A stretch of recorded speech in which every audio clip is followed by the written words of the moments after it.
Hey friends, this is Joseph Maynor. So what I want to do in this video is I want to run through Derrida's metaphysic, epistemology, ethic, whatever you might call it, like his account of the absolute, and do a deconstruction on that. And those of you guys who haven't really studied Derrida, right, you don't really think that he is a foundationalist. You probably think that this guy was the most anti-foundationalist person in philosophy. Well, how can you be anti-foundationalist without a foundation? Like you gotta be on some kind of a perch, right, where you're like shooting at other people. If you're not on a perch shooting at other people, then you don't have a position, right? You're just kind of like live and let live. But if you're on some kind of a perch where you're shooting at other people, right, you're taking a position in life. You're hammering a stake in the ground. And oftentimes people who are really reacting to life, right, they're just like, they got a bug up their ass for some reason about something. They do take positions. They take hard line positions.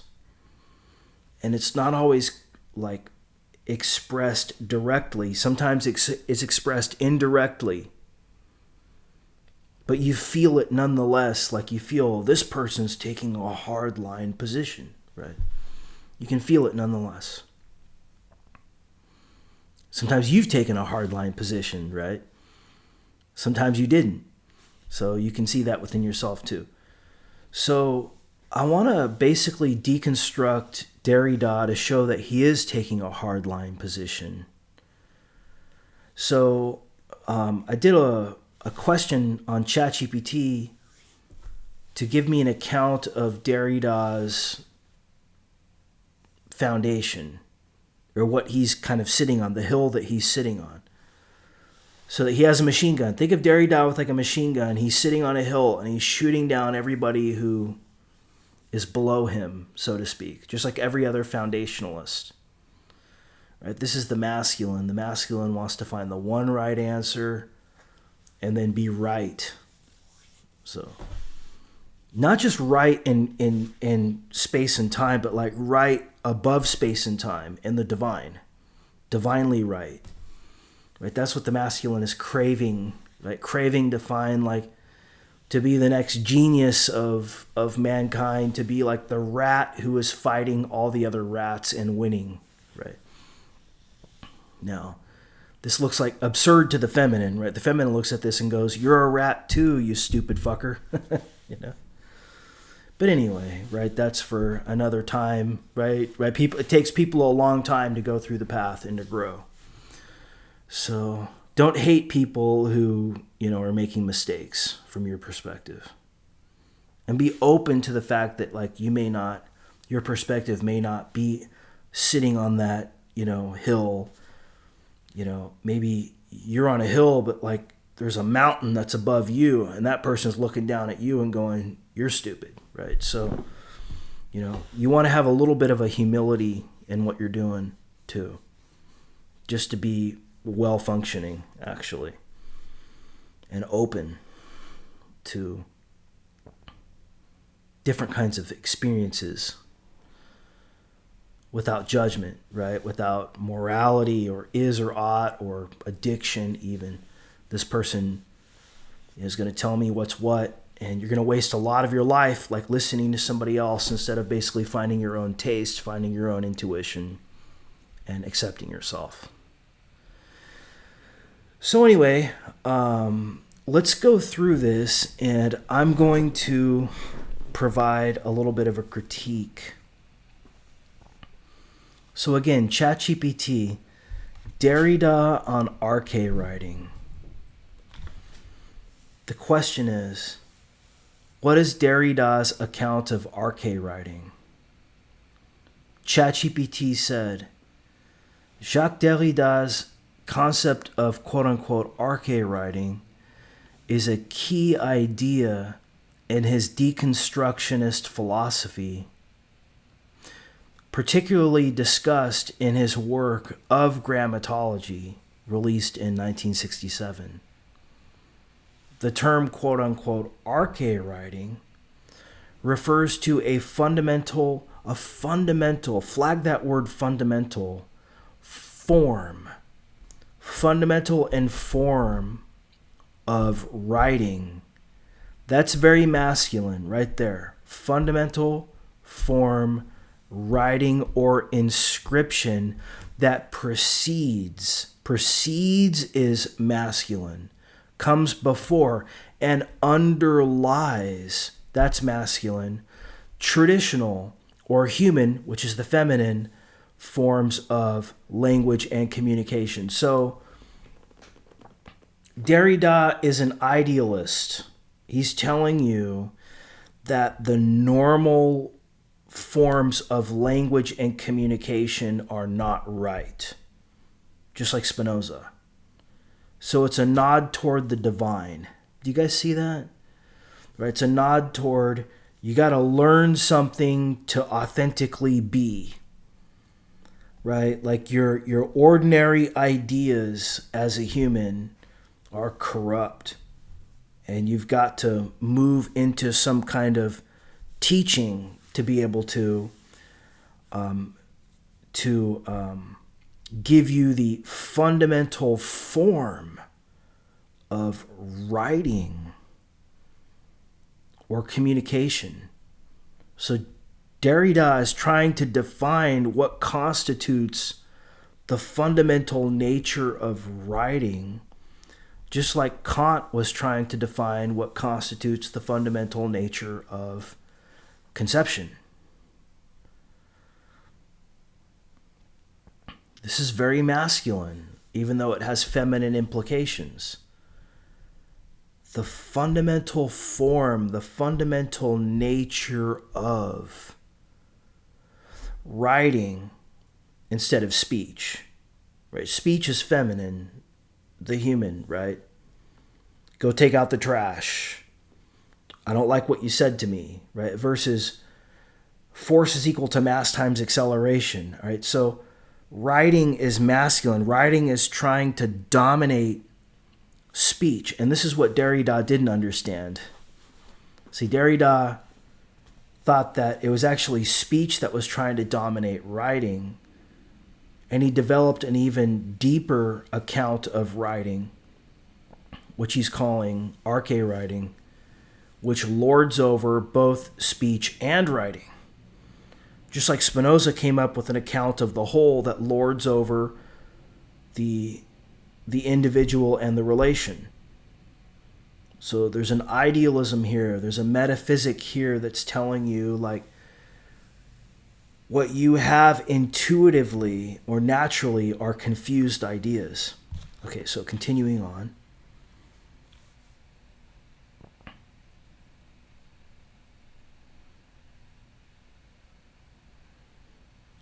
So the term arche writing refers to a fundamental form of writing or inscription that precedes, wears the pants, and underlies, right, sits up underneath, grounds, traditional or normal or ordinary forms of language and communication, even before preceding, right, preceding existence of spoken or written words as we typically understand them. So the typical is viewed as lesser than, right? Rat-like, human-like, stupid. And Derrida is going to give you the way out of this morass, right? See, this is just more modernity. This is just more, I got the one right answer and I'm going to correct everybody else. So continuing on, key points of arche writing. Arche writing precedes speech and writing. Arche writing is not simply about written language or the physical act of writing. Derrida argues that writing in a broader sense, right? So this is where the idealism happens, where the masculine happens, in a broader sense, like God in a broader sense exists. The masculine wants the individual to exist before or prior to speech, which is the feminine, like the ordinary way of communication is speech, and is the foundation of all meaning, the foundation of all meaning. My God is the foundation of everybody else's God. You see? Derrida is pushy. Right? He wants to be right. He wants to have the one right answer, but he's doing it in a very subtle way. And continuing on, in this sense, quote unquote, writing is not merely marks on a page or letters in an alphabet, but a fundamental structure that underlies all forms of communication, like Plato's forms, right? Plato's forms, or Plotinus's concept of God, right? It underlies all forms of whatever it is that you're talking about. Like I found the mathematics that dictates why you're stupid and I'm smart. You see the domination happening here? You see how this happens? You're turned away from your intuition, from your aesthetic, and you're sort of being sold on somebody else's idea about what is true. So continuing on, différence. Derrida connects Arche writing with this concept of différence, a term that combines quote-unquote difference and quote-unquote deferral. In this view, meaning is always deferred because it is based on a system of differences between signs, which can be words, sounds, images, rather than a fixed, direct connection between a word and its meaning. Arche writing is linked to this process of différence because it is the mechanism, that sounds very masculine, through which meaning, think of a mechanism as like a limiting belief. Like in order to have this, you have to provide that. Or it's like a function in mathematics. In order to get a result, you have to put something in, and then the function is presumed to exist. Right? So the masculine assumes that there's some kind of that meaning has a mechanism, that it's not enough that like you just understand something immediately. There's got to be some kind of a rule set or some kind of a function or some kind of a mechanism or some kind of a law or some kind of a science or philosophy or something like that that sits between you and understanding. A mechanism through which it's like you're traveling through, it's like, you can't cross this bridge unless you pay a toll. Right? Through which. That's a form of domination. Meaning is consistently shifting and deferred. Really. Meaning is consistently shifting and deferred. Because you need it to be that way, right? Doesn't that sound like a grand narrative to you? That meaning is constantly, not consistently, but constantly, meaning is constantly shifting and deferred. Except for the meaning that you want to convey, right? Which is your own bias. And you want to pretend like your own bias should be everybody else's truth. So continuing on, a critique of logocentrism. Derrida critiques quote-unquote logocentrism, the Western philosophical tradition's preference for speech as the primary mode of communication and truth. In logocentric thought, Speech is often seen as more immediate, authentic, and original, while writing is considered secondary, a mere representation of speech. Derrida overturns this hierarchy, suggesting that writing in its broad sense as arche writing, in its broad sense that he defined it as arche writing, or the above writing, is not secondary, but rather foundational, that's masculine, to all human expression. So he's dominating the human with God in this one limited way, where he's refusing speech as being legitimate. That there's a higher metaphysic of writing that sits up over all communication, that dictates who's in error and who's not. Because it's foundational, just like physics is foundational to science or something along those kinds of lines. But that sounds like modernity, not postmodernity. So you see, there's this one little island that Derrida has to sit on to be a postmodernist, the ist. To be a postmodernist, he has to have an island that he's sitting on that he is basically not being challenged about. And he does a really good job of hiding this. He doesn't just come out and say this. You know, you have to get at this by reading all of his hundreds of books or whatever, to get at what he's doing here. He's like the later Wittgenstein. He's sneaky with his foundationalism. And what's so funny is that most of the time he's challenging the masculine and he's privileging the feminine. But when it comes to communication, he privileges the masculine over the feminine. He privileges writing over speech. And then he even goes a step further. He privileges his ideal metaphysic of writing over even writing. So it's like, I'm going to give you the essence of all communication. So anything you say has to contend with this law, this rule set that I'm imposing on everybody. I mean, how arrogant is this? It's ridiculously arrogant. It's like something that a foundationalist would do, like Bertrand Russell with his epistemology, or Plotinus with his ontology and metaphysic. It's like, I got the one right answer and everybody else is stupid in relation or in comparison. How are we comparing here?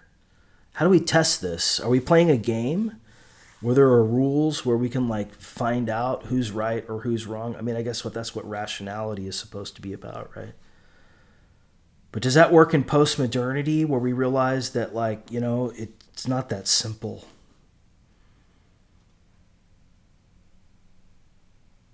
Most people realize it's not that simple. So Derrida thinks that in a broad sense, his theory of arche writing is not secondary, but rather foundational to all human expression, thought, and meaning. So somehow, again, going back to Spinoza, the human is wrong. And the human needs to integrate God or the divine to be able to know the truth. But what's weird is that Derrida actually criticizes what he calls ontotheology.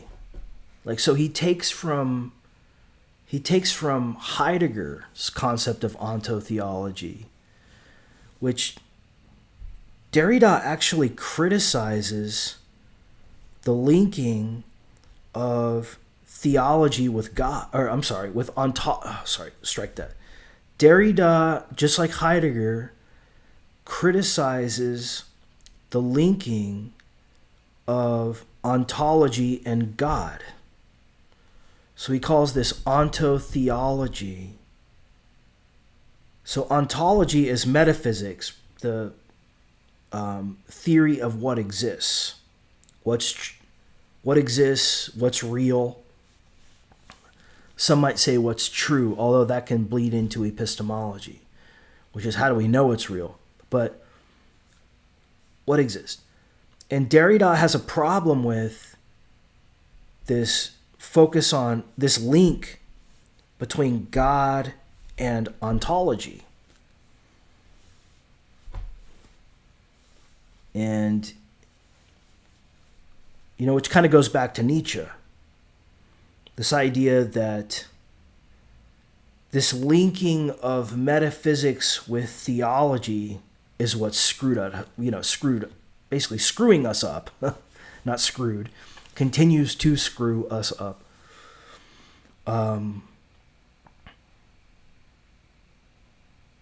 So yeah, Derrida doesn't like God. He doesn't like God being mixed with ontology. But somehow he thinks that his theory of Arche writing, or sort of his meta theory of communication, is a replacement for God, just like Nietzsche thought that man's values in a way could be a replacement for God. Like there's this hole, like God is missing. There's a hole there. It's got to be filled, but it's filled by understanding the metaphysics of communication, or what he calls Arche writing. And he seems to think that there's a structure, just like Kant thought there's a structure in how we think, that he was the only one who was privy about. Well, Derrida seems to think that there's a structure about how we communicate that only he's privy to. And he's coming down like Moses from the mountain to give us the one right answer for everyone about the fundamental nature of communication. Do you see how masculine that is? How arrogant that is? How sneaky that is, too. Because he doesn't just come out and tell you that. Just like the later Wittgenstein doesn't just come out and tell you his metaphysics about forms of life and meaning is equal to use, his pragmatism, his rejection. He makes you imply it. He makes you read the philosophical investigations and you have to kind of like imply what he's trying to say. So he's hiding the ball from you in a certain kind of way. But he's still a foundationalist.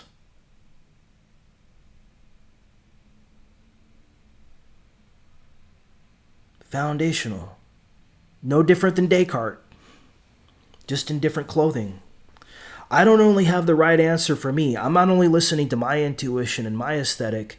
I'm telling you how you should be so that you can waste your life following me instead of finding your own self-acceptance, your own aesthetic, and following your own intuition. You see the threshold guardian here? Right? The block. So my life purpose is about exploding, but also exposing this kind of a block. So continuing on, Arche writing as the origin of signification. The origin. Okay, friends, I'm going to take a break. I'll come back and I want to focus on this with a fresh voice. So just give me 1 second. Hey, friends. So hopefully what I'm also teaching you guys in a way is how to read philosophy, right? So you see how I'm like, I don't just read this like I'm reading like a novel. Like every little word, man, every little word has a communication to it. So continuing on, Arche writing as the origin of signification, the origin, the source, the foundation, the I'm right, you're wrong, of signification, of meaning. So I'm going to control what meaning means. Arche writing is not just about the act of writing as we know it, as humans, I presume, but is the very condition or possibility for signification. Doesn't this sound like Kant? The very condition or possibility for signification or the production of meaning. Like, in other words, if you don't have this theory, you're lacking the condition for something to be real or true. Just like Plato would say, like, if you don't understand the forms, you can't understand what's real.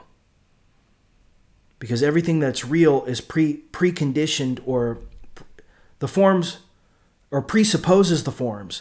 So there's this theory or this condition or this threshold guardian that's sitting between you and some kind of either knowledge, truth, result. And I'm the guy who's going to tell you what that is. See, and that's a huge presumption, and that also gets in the way of your conscious creation too. Philosophy is not all good, right? There's lots of posturing that's going on here, lots of blocking that's going on here. So continuing on, it suggests that meaning arises. Meaning arises. What the hell is meaning? Meaning arises through a network of differences. Meaning arises. So you're taking this word meaning and you're assuming that it has a status as a thing. And you're assuming that it arises through a network of differences. Well, that's a thought story. Not from a fixed or stable origin. So, for example, if I say, this pen is blue, you're like, no, there's no fixed or stable origin that says that pen is blue. That the meaning that this pen is blue arises through a network of differences. Like, in other words, it's questioning your kind of like ordinary perception, your intuition, your aesthetics. Right? It's telling you that you're wrong. It's negging you. Negging you, right? Negging you. Therefore, arche writing is both a structural condition and a dynamic. Well, I thought Derrida was a post-structuralist and a dynamic. Well, a dynamic just, what? That means not static. But it's pretty static too, because it's telling you what meaning means. Shifting process that shapes how we understand reality and knowledge. Yeah, but his theory of arche writing is not a shifting process that shapes. It's not a shifting process. It's a fixed or stable origin. So you see how sneaky this is? Like, Derrida is going to want to tell you that, arche writing it's like a dynamic shifting process, but then it's really a fixed or stable thing because he says what it is. Right? As the very condition or the very condition for signification. The production of meaning. So he's going to give you the theory of meaning, just like Kant is going to give you the theory of cognition.